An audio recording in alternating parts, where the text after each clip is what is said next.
ہمارے درمیان آج کے اس پروگرام کے عظیم خطیب حضرت مولانا مفتی عبدالولی صاحب قاسمی دامت برکاتہم العالیہ اپنا آخری خطاب کریں گے اور اس کے بعد صدر محترم کی دعا پر 1 سال کے لیے آپ کی چھٹی ہو جائے گی انشاءاللہ۔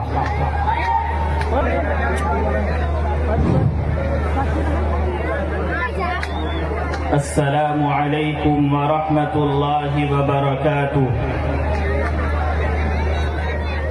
الحمد للہ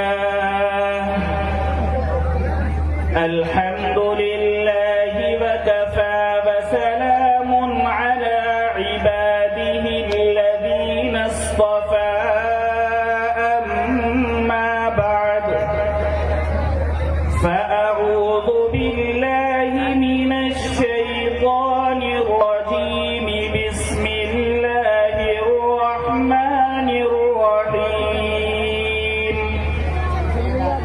إنا نحن نزلنا الذكر وإنا له لحافظون وقال النبي صلى الله عليه وسلم إذا مات الإنسان انقطع عنه عمله إلا من صدقة جارية أو علم ينتفع به أو ولد صالح يدعو له أو كما قال النبي صلى الله عليه وسلم سبحان ربك رب العزة عما يصفون وسلام على المرسلين والحمد لله رب العالمين۔ درود شریف پڑھیں۔ اللهم صل على محمد وعلى آل محمد كما صليت على إبراهيم وعلى آل إبراهيم إنك حميد مجيد۔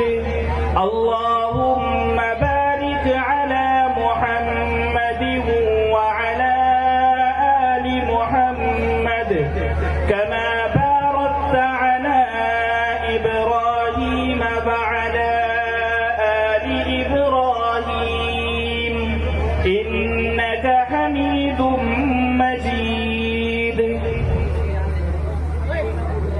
بندھے گا تاج جب ماں باپ کے تو کتنے پوچھیں گے، بندھے گا تاج جب ماں باپ کے تو کتنے پوچھیں گے، انہوں نے کیا عمل اولاد کو اپنی کرایا ہے۔ جواب آئے گا ان لوگوں نے دیکھو اپنے بچوں کو، جواب آئے گا ان لوگوں نے دیکھو اپنے بچوں کو، رضائے رب کی خاطر حافظ قرآن بنایا ہے۔ وہ معزز تھے زمانے میں مسلمان ہو کر، وہ معزز تھے زمانے میں مسلمان ہو کر، ہم خوار ہوئے تارک قرآن ہو کر۔ معزز و مکرم سامعین کرام، اسٹیج پر جلوہ افروز علماء کرام، پسے پردہ میری عزت دار مائیں اور بہنیں، سب سے پہلے ہم سب رب العالمین کا شکریہ ادا کرتے ہیں کہ اللہ تبارک و تعالی نے مجھے اور آپ کو اس بابرکت ادارے کے اندر اور اس بابرکت ادارے کے اجلاس میں بیٹھنے کی سعادت عطا فرمائی، جس ادارے کا نام بدر العلوم ہے اور اس ادارے کا فیض چہار دانگ عالم میں پھیل رہا ہے۔ میں مبارکباد پیش کرتا ہوں اس ادارے کے محتمم صاحب جناب حضرت قاری عبد الحفیظ صاحب دامت برکاتہم العالیہ کو اور تمام کے تمام کمیٹی والوں کو اور ان کے تمام معاونین کو کہ جن کی دنوں رات کی محنت شب و روز کی کوشش نے آج یہ دن دکھایا ہے کہ سرزمین سیلا کے اندر ایک ایسا ادارہ ہے جس کے اندر الحمدللہ 11 طلبہ حافظ قرآن ہوئے ہیں اور ان کے سروں پر دستار بندی ہوئی ہے اور دستار بندی بھی ان شخصیات کے ہاتھوں سے ہوئی ہے۔ نواسائے شیخ الاسلام حضرت اقدس مفتی سید محمد عفان صاحب منصور پوری دامت برکاتہم العالیہ جن کے اخلاص و للہیت جن کے تواضع کی قسم کھائی جا سکتی ہے،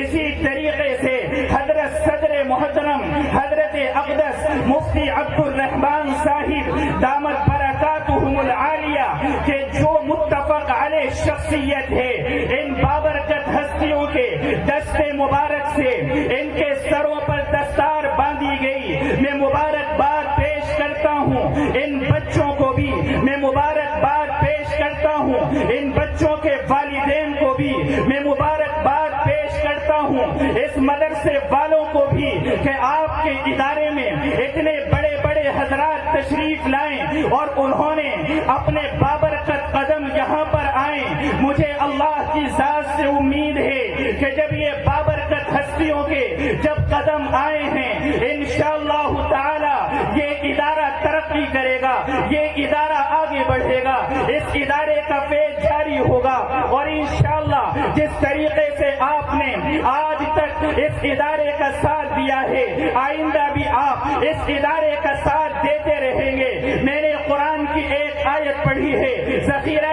احادیث میں سے ایک حدیث پڑھی ہے، بہت مختصر وقت کے اندر وقت اس بات کی اجازت نہیں دیتا میں لمبی چوڑی گفتگو کروں، صرف میں آپ کو بتانا چاہتا ہوں یہ جو مدرسے ہیں، یہ جو طلبہ ہیں، یہ جو والدین ہیں، ان کا اللہ نے انتخاب کیا ہے، ان کو اللہ نے چنا ہے۔ ثم اورثنا الکتاب الذین اصطفینا من عبادنا کہ ہم نے اپنے خاص بندوں میں سے کچھ بندوں کو اپنے قرآن کی خدمت کے لیے چنا ہے۔ اللہ رب العالمین قرآن کریم کے اندر بابانگے دہل ڈنکے کی چوٹ اعلان کرتا ہے، انا نحن نزلنا الذکر وانا لہ لحافظون کہ ہم ہی نے اس قرآن کو نازل کیا ہے اور ہم ہی اس کی حفاظت کرنے والے ہیں۔ توریت آئی، اللہ نے حفاظت کی ذمہ داری نہ لی، زبور آئی، اللہ نے حفاظت کی ذمہ داری نہ لی، انجیل آئی، اللہ نے حفاظت کی ذمہ داری نہ لی، صحف ابراہیم آئے، اللہ نے حفاظت کی ذمہ داری نہ لی، صحف موسیٰ آئے، اللہ نے حفاظت کی ذمہ داری نہ لی، لیکن جب شہنشاہ بطحہ تاجدار مدینہ احمد مصطفیٰ محمد مصطفیٰ سرور کائنات خاتم الانبیاء فخر موجودات رحمت للعالمین صلی اللہ علیہ وسلم پر حضرت جبرائیل امین علیہ السلام غار حرا کے اندر اقرأ باسم ربک الذی خلق خلق الانسان من علق اقرأ وربک الاکرم الذی علم بالقلم علم الانسان ما لم يعلم لے کر کے آئے۔ جب مکہ کی وادیوں میں جبرائیل امین قرآن لے کر کے آئے، جب مسجد نبوی میں قرآن کریم لے کر کے آئے، مدینہ منورہ میں قرآن کریم لے کر کے آئے، حجرائے عائشہ میں قرآن لے کر کے آئے اور اللہ نے اعلان کر دیا قرآن کریم کے بارے میں کہ ہم نے اتارا ہے اور ہم ہی اس کی حفاظت کی ذمہ داری لیتے ہیں۔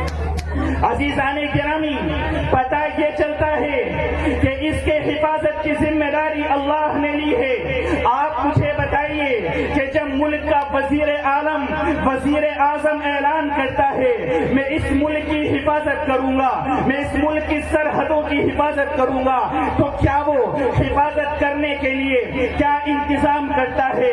وہ گاؤں گاؤں اور شہر شہر میں وہ تھانے بنواتا ہے اور وہاں پر پولیس آفیسر کو تیار کرتا ہے، فوج کو تیار کرتا ہے اور کہتا ہے جاؤ آپ فلاں علاقے میں چلے جاؤ, وہاں پر آپ حفاظت کا کام کرنا, وہاں پر آپ دیکھ ریکھ کرنا.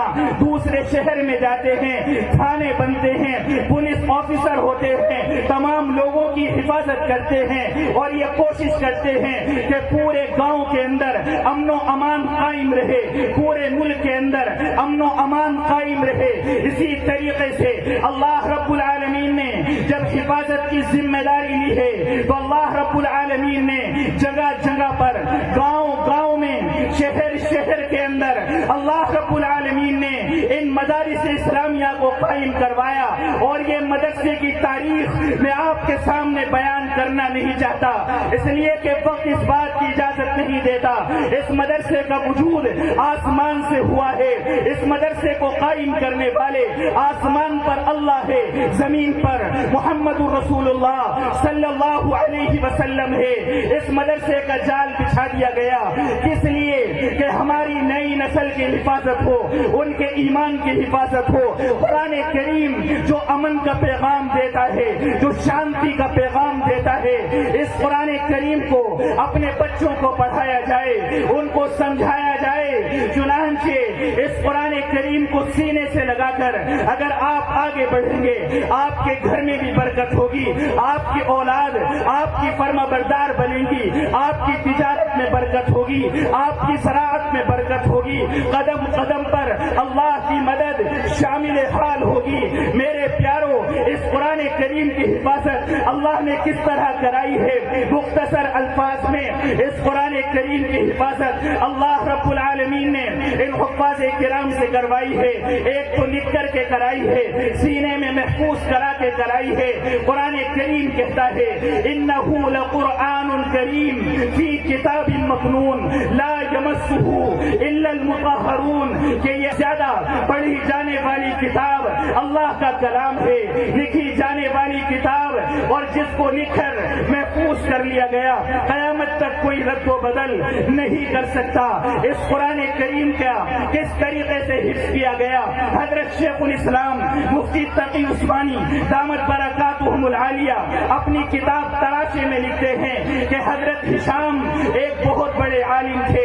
ایک مجلس میں ذکر ہوا کہ اس مجلس میں فلاں عالم ہے, فلاں عالم ہے, لیکن حضرت ہشام بہت بڑے عالم ہیں لیکن یہ حافظ نہیں ہیں, ان کے سینے پر چوٹ لگتی ہے, اٹھ کر کے کھڑے ہوتے ہیں, اپنے گھر جاتے ہیں, 3 دن تک رات کو, صبح کو, دوپہر کو, شام کو قرآن کریم کا حفظ کرتے ہیں, اور 3 دن کے اندر قرآن کریم کا حفظ مکمل کر لیتے ہیں. حضرت امام اعظم ابو حنیفہ رحمۃ اللہ علیہ کے شاگرد ہیں, حضرت امام محمد رحمۃ اللہ علیہ, حضرت امام اعظم ابو حنیفہ رحمۃ اللہ علیہ کے پاس آتے ہیں اور کہتے ہیں مجھے شاگردی میں مجھے اپنا شاگرد بنا لو.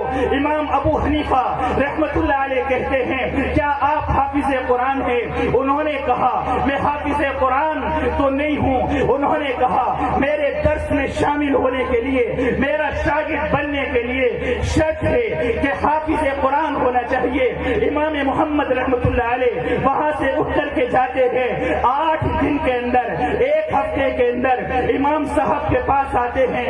امام صاحب اپنے ادارے میں داخلہ کر لو. کہ آپ کیسے آئے؟ کہا کہ حضرت جہاں سے آپ چاہیں, جس جگہ سے چاہیں آپ میرا قرآن سن سکتے ہیں. 8 دن کے اندر میں نے اللہ کے کلام کے حصہ کو مکمل کیا ہے.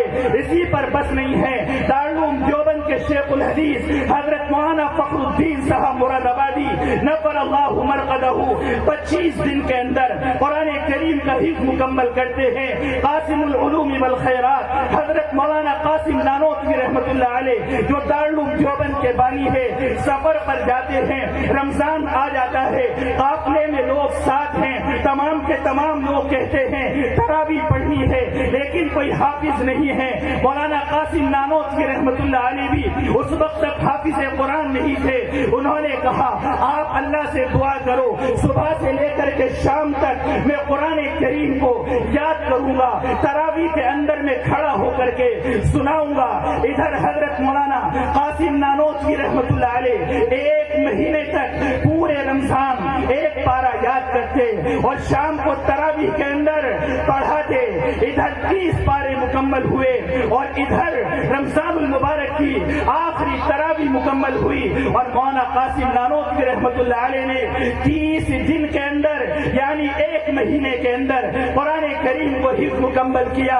اسی طریقے سے میرے نانا جان حضرت اقدس ولی کامل حضرت مولانا نسیم احمد صاحب غازی مظاہری نور اللہ مرقدہ حضرت والا نے عالم بننے کے بعد حفظ کیا اور کل 23 دن کے اندر 23 دن کی قلیل مدت میں قرآن کریم کا حفظ مکمل کیا. یہ قرآن کریم ہے. وَلَقَدْ يَسَّرْنَا الْقُرْآنَ لِلذِّكْرِ فَهَلْ مِن مُدَّكِرٍ. ہم نے قرآن کو آسان کر دیا نصیحت حاصل کرنے کے لیے. کیا کوئی ہے نصیحت حاصل کرنے والا؟ اگر میں تمام کے واقعات بیان کروں وقت اس بات کی اجازت نہیں دیتی. عزیزان گرامی، 1 سال میں حافظ ہونے والے، 1.5 سال میں حافظ ہونے والے، 3 سال میں حافظ ہونے والوں کی تعداد بے شمار ہے. یہ ہے انا نحن نزلنا الذکر وانا له لحافظون. ہم ہی نے قرآن نازل کیا ہے اور ہم ہی اس کی حفاظت کرنے والے ہیں اور جس کی حفاظت اللہ رب العالمین کر رہا ہو اس کا کوئی کچھ بگاڑ نہیں سکتا. میں نے ذخیرہ احادیث میں سے ایک حدیث پڑھی تھی. اس حدیث کی وضاحت کر کے اپنی بات کو ختم کرتا ہوں. اللہ کے نبی صلی اللہ علیہ وسلم نے ارشاد فرمایا اذا مات الانسان کہ جب انسان کا انتقال ہو جاتا ہے، انسان اس دنیا سے چلا جاتا ہے، انقطع عنہ عمل، اس کے اعمال کا سلسلہ ختم ہو جاتا ہے، اس کے اعمال کا سلسلہ بند ہو جاتا ہے. وہ اپنی زندگی میں نماز پڑھتا تھا، روزے رکھتا تھا، صدقہ کرتا تھا، خیرات کرتا تھا، زکوٰۃ دیتا تھا، لیکن اب مرنے کے بعد نہ وہ نماز پڑھ سکتا ہے، نہ روزے رکھ سکتا ہے، نہ زکوٰۃ دے سکتا ہے، نہ صدقہ و خیرات کر سکتا ہے، نہ حج کر سکتا ہے، نہ قرآن کی تلاوت کر سکتا ہے. آئیے اللہ کی رحمت پر قربان جائیے، اللہ کے نبی صلی اللہ علیہ وسلم کی رحمت پر قربان جائیے. آپ نے فرمایا جب انسان ختم ہو جاتا ہے اس کے اعمال کا سلسلہ بند ہو جاتا ہے. لیکن اے لوگوں، آؤ 3 عمل کر کے چلے جاؤ، 3 عمل کر کے چلے جاؤ. اللہ رب العالمین آپ کو مرنے کے بعد ثواب دے گا، آپ کی قبر میں سکون ملے گا، قبر کے عذاب سے حفاظت رہے گی، حشر کی رسوائی سے بچو گے، جہنم کی آگ سے بچو گے، جنت آپ کو ملے گی. فرمایا الا من ثلاثۃ الا من صدقۃ جاریہ. اپنی زندگی کے اندر ایسا صدقہ کر کے چلے جاؤ جو جاری رہنے والا ہو، جو ہمیشہ رہنے والا ہو. صدقہ جاریہ کیا ہے؟ ایسا صدقہ کیا جائے جو ہمیشہ رہنے والا ہو. چنانچہ آپ نے مدرسے کا تعاون کیا، آپ نے مسجد تعمیر کرائی، آپ نے مدرسے کے اندر کمرے بنوائے. آپ نے مدرسے کے اندر جب کمرے بنوائیں گے تو ان بچوں آپ کا موت زندگی کا کچھ نہیں پتا، آپ دنیا سے چلے جائیں گے، لیکن آپ کی قبر میں یہ چھوٹے چھوٹے بچے قرآن کے حافظ بنیں گے. مغرب کے بعد بھی قرآن پڑھیں گے، عشاء کے بعد بھی قرآن پڑھیں گے، فجر سے پہلے اٹھ کے قرآن پڑھیں گے، فجر کے بعد قرآن پڑھیں گے اور ناشتے کے بعد قرآن پڑھیں گے. 24 گھنٹے اللہ کا کلام پڑھا جائے گا. حفاظ تیار ہوں گے، علماء تیار ہوں گے. آپ کی قبر میں آپ کو ثواب ملتا رہے گا، آپ کے لیے صدقہ جاریہ رہے گا. اللہ کے نبی صلی اللہ علیہ وسلم نے فرمایا او علم ينتفع به، یا ایسا علم جس سے لوگ فائدہ اٹھا رہے ہوں. آپ نے حافظ بنایا، آپ نے عالم بنایا، آپ نے کتاب لکھی، آپ نے دین کی اشاعت کی. مبارکباد کے مستحق ہیں حضرت قاری عبد الحفیظ صاحب کہ انہوں نے ان بچوں کو حافظ قرآن بنا دیا. یہ ان کے لیے صدقہ جاریہ ہے، یہ ان کے لیے صدقہ جاریہ ہے. اساتذہ کرام کے لیے صدقہ جاریہ ہے. اور ولد صالح یدعو له، تیسرا عمل یہ ہے کہ نیک اولاد جو آپ کے لیے دعا کرتی رہے، آپ کے لیے دعا کرے. آپ نے اپنے بیٹے کو اس لائق بنایا جائے، اپنے بیٹے کو آپ حافظ قرآن بنائیے، کے بعد آپ کا بیٹا حافظ قرآن بن جائے اور آپ کو ثواب پہنچاتا رہے۔ ایک بزرگ بیان فرماتے ہیں کہ میں نے ایک دن خواب کے اندر دیکھا، کیا دیکھتا ہوں کہ اچانک قبریں پھٹی، اور جب قبریں پھٹی اس میں سے سارے مردے نکل کر کے باہر آئے۔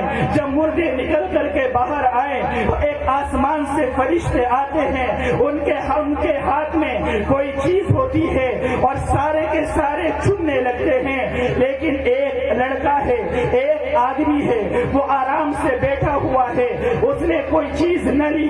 ان سے معلوم کیا کہ یہ کیا معاملہ ہے؟ انہوں نے کہا کہ معاملہ یہ ہے کہ جو کوئی اس قبرستان کے اندر آ کر ایصال ثواب کرتا ہے، درود پڑھتا ہے، اللہ کا کلام پڑھتا ہے، ان کا ثواب ان قبرستان والوں کو دیا جاتا ہے، اور سبھی قبرستان والے اس ثواب کو لے کر کے چلے جاتے ہیں۔ انہوں نے کہا آپ نے کیوں نہیں لیا؟ انہوں نے کہا میں نے اس لیے نہیں لیا، میرا بیٹا حافظ قرآن ہے، وہ روزانہ ایک قرآن پڑھ کر کے مجھے ثواب پہنچاتا ہے، مجھے اس ثواب کی ضرورت نہیں ہے۔ عزیزان گرامی، اسی پر بس نہیں، حضرت شیخ الحدیث مولانا زکریا رحمہ اللہ اپنی کتاب کے اندر ایک عجیب دلچسپ واقعہ تحریر فرماتے ہیں کہ حضرت صالح رحمہ اللہ قبرستان سے جا رہے تھے مسجد میں نماز پڑھنے کے لیے، کیا دیکھتے ہیں کہ جامع مسجد کے اندر ابھی نماز میں دیر تھی، آپ قبرستان میں ٹہر گئے، آپ پیدل چل رہے تھے، جب قبرستان میں پہنچے تو وہاں پر آپ کی آنکھ لگ گئی، آپ نے دیکھا، آپ کی نظر جب پڑی تو دیکھا کہ اچانک قبریں پھٹی اور وہاں سے سارے مردے نکلے، اور جب مردے نکلے تو کیا دیکھتے ہیں؟ آسمان سے فرشتے آتے ہیں، ان کے ہاتھ میں خوان ہوتا ہے اور اس کے اوپر نورانی رومال ہوتے ہیں، اور رومال بچھے ہوئے اور رومال ڈرے ہوئے ہوتے ہیں۔ ایک بندہ آتا ہے، اس کو لیتا ہے، قبر میں چلا جاتا ہے، دوسرا آتا ہے، قبر میں چلا جاتا ہے، لیکن دیکھا قبرستان کے اندر ایک بندہ بیٹھا ہوا ہے، انتہائی مغموم حالت میں ہے، اس کا کفن بھی میلا کچیلا ہے، بڑا پریشان حال ہے۔ حضرت شیخ الحدیث مولانا زکریا رحمہ اللہ فرماتے ہیں حضرت صالح رحمہ اللہ نے ان سے معلوم کیا کہ ذرا یہ تو بتاؤ، یہ سب خوان لے رہے ہیں، آپ نہیں لے رہے ہیں۔ اس کی آنکھوں میں آنسو آ گئے۔ میرے پیارو، ذرا دل کے کانوں سے سنو، اپنی آخرت بنانے کی نیت سے سنو، قبر کے سکون کے لیے سنو۔ حضرت صالح نے کہا کہ بیٹا کیا بات ہے، یہ سارے خوان لے کر کے جا رہے ہیں اور تم ایسے ہی جا رہے ہو؟ انہوں نے کہا کہ میرا کوئی نہیں ہے، میں اپنی زندگی کے اندر اس حال میں آیا، میں نے صدقہ جاریہ نہ کیا، میں اپنی زندگی میں اس حال میں آیا، مجھ سے علم نافع، علم اشاعت نہ ہو سکی، میری کوئی اولاد ایسی نہیں ہے جس کو میں حافظ قرآن بنا تھا، جس کو میں عالم بنا تھا۔ وہ فرماتا ہے اور وہ کہتا ہے کہ میری ایک ماں ہے، لیکن میرے مرنے کے بعد اس نے دوسری شادی کر لی ہے اور وہ اس کے اندر مصروف ہے، مجھے کبھی صدقہ نہیں کرتی۔ جاؤ، اگر تم سے ہو سکے گاؤں کے اندر فلاں ماں کو میرا پیغام دے دینا۔ ماں تو ماں ہوتی ہے، وہ صبح کو فجر کی نماز پڑھنے کے بعد جاتے ہیں، دستک دیتے ہیں، اندر سے آواز آتی ہے، کون ہے؟ جواب آتا ہے، صالح ہوں، ایک وقت عالم، وقت کا بزرگ میرے دروازے پر کیا کر رہا ہے؟ میرا دروازہ کھٹکھٹاتا ہے، باہر آتی ہے، پردے کے ساتھ معلوم کرتی ہے، کیا بات ہے؟ کہا اما جان، میں نے آج ایک عجیب خواب دیکھا ہے۔ کیا خواب دیکھا؟ کہا کیا تیرا کوئی بیٹا تھا؟ کہا کہ ہاں، میرا ایک بیٹا تھا، میرا لخت جگر تھا، میرے نور نظر تھا، میں اس کو میں نے اس کے لیے اپنی جوانی کو کاٹا اور میری گود اس کا بسترا تھا. کہا کہ اس وقت وہ پریشان حالات میں ہے, پریشانیوں میں ملوث ہے, پریشانیوں میں مبتلا ہے, وہ عذاب جھیل رہا ہے, وہ قبر کا عذاب جھیل رہا ہے, قبر کی پریشانیاں جھیل رہا ہے, وہ جہنم کی آگ کو برداشت کر رہا ہے. اگر تو یہ چاہتی ہے تیرا بیٹا قبر کے عذاب سے بچ جائے, تیرا بیٹا جہنم کی آگ سے بچ جائے, اے ماں اس کے لیے صدقہ کر دے, اس کے لیے صدقہ جاریہ کر دے. جو خون پسینے کا پیسہ تیرے پاس ہے اس کے لیے صدقہ جاریہ کر دے. اس کی آنکھوں میں آنسو آ جاتے ہیں اور وہ کہتی ہے کہ آپ اندر جاتی ہے, 1000 دینار لے کر کے آتی ہے اور کہتی ہے کہ جاؤ جا کر کے اس کو دے دینا, اللہ کی رضا کے لیے دے دینا. آپ جاؤ صدقہ جاریہ کے اندر آپ اس کو خرچ کر دینا. حضرت صالح جاتے ہیں, 1000 دینار کو خرچ کر دیتے ہیں.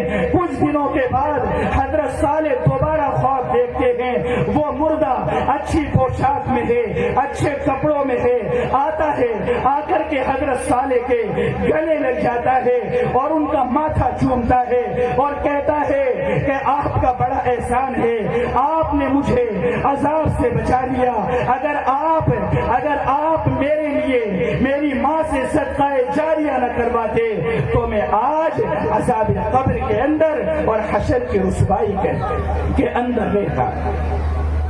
عزیزانی گرامی, اس واقعے سے پتہ چلتا ہے کہ اگر ہم یہ چاہتے ہیں کہ اللہ رب العالمین میری ماں کو قبر کے عذاب سے بچائے, میرے باپ کو قبر کے عذاب سے بچائے, اگر کوئی ماں یہ چاہتی ہے کہ میرا بھائی قبر کے عذاب سے بچ جائے, میرا شوہر قبر کے عذاب سے بچ جائے, میرا بھتیجا قبر کے عذاب سے بچ جائے, میرا چاچا قبر کے عذاب سے بچ جائے, تو آج موقع ہے, آج آپ کی آنکھوں کے سامنے ہے. یہ ادارہ حضرت قاری عبدالحفیظ صاحب کی محنت آپ کی نگاہوں کے سامنے ہے.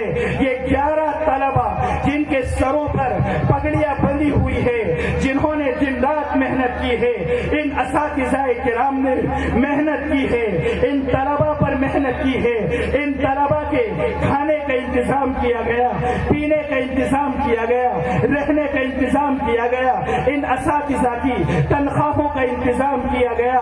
رمضان المبارک کے اندر جب ہم اچھا کھا رہے تھے, اچھے پی رہے تھے, یہ حضرت محتمم صاحب ان گرمی کے موسم میں روزے کی حالت میں جاتے تھے, آپ کے دروازے کھٹکھٹاتے تھے اور کہتے تھے اس دین کی شاعت کے لیے, اللہ کو راضی کرنے کے لیے میں آپ کے سامنے اللہ کے لیے ہاتھ پھیلانے آیا ہوں.